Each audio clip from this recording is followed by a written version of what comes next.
Channel के like कीजिए, subscribe कीजिए, शेयर कीजिए। भोलेनाथ के चरण में प्रणाम करती हूँ, मैया भवानी के चरण में प्रणाम करती हूँ, गणपति के चरण में प्रणाम करती हूँ। हम अपनी माता पिता के चरण में प्रणाम करती हूँ। मेरा प्रणाम स्वीकार हो प्रभु, मेरा प्रणाम स्वीकार हो।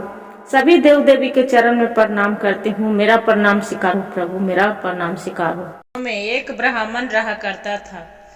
ब्राह्मण ब्राह्मणी दोनों भले इंसान था। भगवान के गणेश भगवान के दोनों पूजा करता था। ये ब्राह्मण था तो सबको जाके घरे घर पूजा कराता था, ज्ञान वर्धक बांटता था, सभी को ज्ञान देता था। ब्राह्मण को बार बार ब्राह्मणी समझाती थी कि अपना शक्ति के प्रयोग मत करिए। आपको बाद में कुछ दिन के बाद आप वैसे करते रहेंगे, आपको बेइज्जती होना पड़ेगा। बाकी ब्राह्मण एक भी नहीं ब्राह्मणी के सुनते थे। जो नहीं सुनते थे, एक दिन के बात हुआ, जो ब्राह्मणी के डर था वही हुआ। पता चला गांव मोहल्ले वाला के सब लड़कन के जानते हैं, गुरु भाई गुरु बहन लड़कन कैसन होते हैं। किसी को पता चल जाए कि ये पंडित बड़ी लाभ बांटते हैं, बहुत दया बांटते हैं, कि सबको जो कहते हैं जो पुरनाहत हो जाते हैं, सब पर पीछे पड़ जाते हैं, पंडिते चाहे कोई भी रहे गुरु बहन। तो जैसे गांव मोहल्ले वाला के पता चला कि पंडित तो हैं, बहुत ज्ञान बांटक हैं, जे कोई भी कहते हैं तो इनको हो जाता है, अच्छा होता है, कोई करले करते हैं पूरा हो जाता है। मन में विचार तरह तरह के बात सब गांव मोहल्ले तक फैल गया। बाकी एक दिन ब्राह्मण किसी के गिर गए तो घुटने में चोट आ गया। जो घुटने में चोट आ गया, ब्राह्मण बोलते हैं कि अरे उठो, आपको तो चोट आ गया है, हम तनी सुन धोती फाड़ के दे देंगे, आप जो कपार में बहाल लेगा तो आपको दर्द पीड़ा सब ठीक हो जाएगा। इतने किए गुरु भाई, क्या किए गुरु भैया? ब्राह्मण धोती फाड़ के योग के दे दिए। जो दे दिए वो लड़का बांध लिया धोती फाड़ के अपना कपार में, उसका दर्द पीड़ा गायब हो गया। सब गांव मोहल्ले में हल्ला हो गया कि पंडित में गुण नहीं है, वो धोती पहनता है उसी में गुण है, इसका कपड़ा में गुण है, जे इसका सब कपड़ा छीन लिया जाए।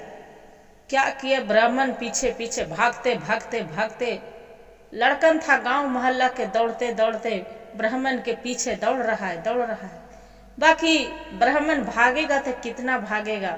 पहले के जमाने के न तो कार था, न गाड़ी था, और न तो साइकिल रहा करता था, बहुत कम रहा करता था। ब्राह्मण पैदल भाग रहा है, ओकर पीछे पीछे लड़कन भागते भागते ब्राह्मण पकड़ा गया। जो ब्राह्मण पकड़ा गया तो उसका सब धोती खोल के सब तनी तनी टुकड़े टुकड़े करके सब बांट लिया, पूरा बांट लिया। आओ उकरे से भागते भागते बांटने के बाद भी कर अरे उका ब्राह्मण भागा जा रहा है, एक काम करो, वो कुर्ता पहने है, वो कुर्ता भी छीन लो, उसका कुर्ता भी सब फाड़ लिया, फाड़ के अपने में वापसी में सब बांट लिया।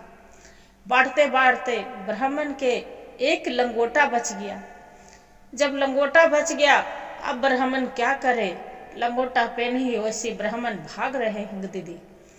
जो भाग रहे भागते भागते फिर भी उसका पीछे कहाँ ब्राह्मण के लंगोटा बचेगा, उसका पीछे सब चौपटी से आदमी छेक लिया। ब्राह्मण के बोल रहे हैं कि पंडित जी, आज तो आपका लंगोटा बच रहा है, अपना लंगोटा दे दीजिए। जे बोलते हैं नहीं भाई, सब तो आप छीन ही लिए, बाकी मेरा लंगोटा जो ले लेंगे तो हम तो एक लंगा बन जाएंगे। हम लंगा कैसे चल सकते हैं? सब उगग में 4 गो आदमी डंडा ले लेकर सब तैयार हो गया। पंडित के बोलते हैं कि आप दीजिएगा लंगोटा कि आप पर ऊपर डंटा बरसावे।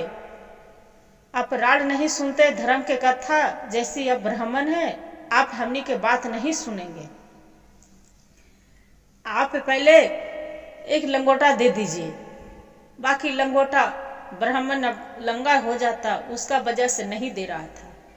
ब्राह्मण के मारपीट करके लंगोटा भी सब छीन लिया। अब छीन लिया, ब्राह्मण क्या करें। ब्राह्मण चल वैसे ही शाम हो गया, जाके अब घर भी जाए तब कैसे जाए बेचारा, अंधेरी हो गया। अंधेरी में नदी के किनारे देख रहे हैं कि एक पेड़ है, वही पेड़ तर छिप के बैठा है। पर्यायन घर में ब्राह्मणी घर में आहर पहर देख रहे, ब्राह्मण नहीं आए नहीं आए।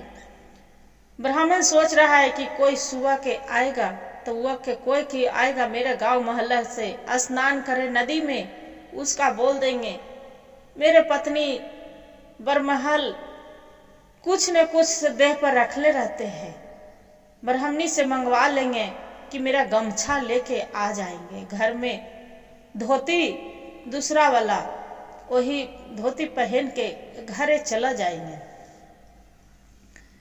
वहां पड़ी सुबह हो बिहान भोर हो गया, 4 बज गया। तो अब ब्राह्मण सोच रहा है कि यहाँ पड़ी हम जो देखेंगे, कोई देखेगा तो बोलेगा कि पंडित जी लंगे बैठे हैं। पानी में जाके नदी में खड़ा हो गए, जाके मुंडी भर ब्राह्मण के दिख रहा है। जो नदी में खड़ा हो गए, ठंड के मौसम कांप रहे हैं पंडित जी। वह में एक नदी उग गए, वहां के बूढ़ा था, स्नान करे नदी में। बोलते हैं कि एक काम करिए, मेरा पत्नी ब्राह्मणी से जाके पर्यायन से बोल दीजिएगा कि बहुत सिद्धि कार्य कर रहे हैं, जे मेरे कपड़ा भींग गया है, अब भींगा पहन के कैसे आएंगे, जे मेरे पत्नी दिया कुछ कपड़ा भेजा दीजिएगा। जे ओ बूढ़ा थे वह समझ गए कि ये तो लग रहा है कि ब्राह्मण के पूरा उनको कार्य करने में सब पूरा कपड़ा छीन लिए। बूढ़ा बोलते हैं कि पंडित जी आप मेरे से क्यों छिपा रहे हैं, आप लंगे क्यों कार्य कर रहे हैं, आप तो सीधी कुछ कर नहीं सकते हैं बिना कपड़ा पहने। लीजिए। वो बूढ़ा क्या कर रहा था बेचारा, गमछा रखा था, वो ब्राह्मण के गमछा दे दिया, फेंक दिया उन पर, फेंक के नदी में ब्राह्मण लपेट के गमछा निकल गए। और निकल के फिर बोलते हैं कि देखिए आप पंडित जी आप इतना कार्य नहीं करते तो आपको इस समय में लंगा नहीं होना पड़ता।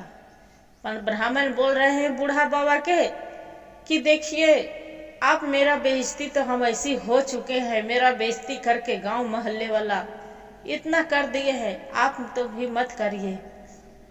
फिर ब्राह्मण घर आए, वहां से जो घर आए गुरु बहन पर्यायन जी बोल रहे हैं कि का अपना कपड़ा धोती कुर्ता क्या किए कि एकदम आपको लंगा घर होने आने पड़ा।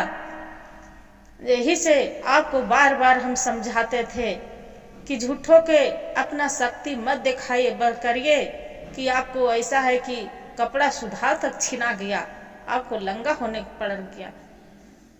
ब्राह्मण बोल रहे हैं कि अरे भगवान आप कितना बेइज्जत करेंगे, सब तो गांव मोहल्ला के बेइज्जत करके मेरा रख दिया कि पूरा तन पर से कपड़ा छीन लिया, तू भी मत कुछ हो बोला करो। तो देखिए गुरु बहन झूठों के आदमी की जितना शक्ति है, बोलते हैं कि ये है ओझा है नैया है दुनिया है दारी है सब चीज है, बाकी जो कोई देखते हैं तो उसी को ऊपर जितना शक्ति रहे उतने करे, और न तो झूठ मूठ के हम इतना ई लेंगे हम वो लेंगे, सब भी झूठ मूठ के भी लेने लगते हैं और सब दौड़े दौड़े आदमी जाते हैं भी। एक ब्राह्मण के हाल वाला जितना शक्ति है उतना ही भक्ति होना चाहिए, और ज्यादा नहीं है तो ओकर ज्यादा ही टांग नहीं बढ़ाना चाहिए। गुरु भाई गुरु बहन मेरा जो कहानी अच्छा लगे तो एक वीडियो के लाइक सब्सक्राइब और शेयर जरूर करिएगा। हर हर महादेव कमेंट में लिखना ना भूलिएगा।